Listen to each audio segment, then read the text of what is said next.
पिंपरी चिंचवड शहरातील काळेवाडी परिसरात कुणाल हॉटेलजवळ असलेल्या फटाक्यांच्या दुकानाला भीषण आग लागल्याची घटना आज घडली। फटाक्यांचे दुकान असल्याने आगीने काही वेळातच उग्र रूप धारण केले असून सतत स्फोटांचे आवाज येत असल्याने परिसरात भीतीचे वातावरण पसरले आहे।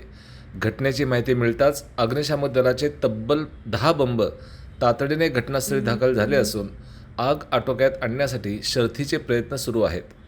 आगीची तीव्रता अधिक असल्यामुळे आग आजूबाजूच्या इमारतींमध्ये पसरू नये यासाठी विशेष काळजी घेतली जात आहे। सुरक्षेच्या कारणास्तव प्रशासनाने आसपासचा संपूर्ण परिसर तातडीने रिकामा केला असून नागरिकांना सुरक्षित अंतरावर राहण्याच्या सूचना देण्यात आल्या आहेत। परिस्थिती नियंत्रणात ठेवण्यासाठी पोलीस बंदोबस्त तैनात करण्यात आला आहे। तसेच आगीवर नियंत्रण मिळवण्याचे काम युद्धपातळीवर सुरू आहे।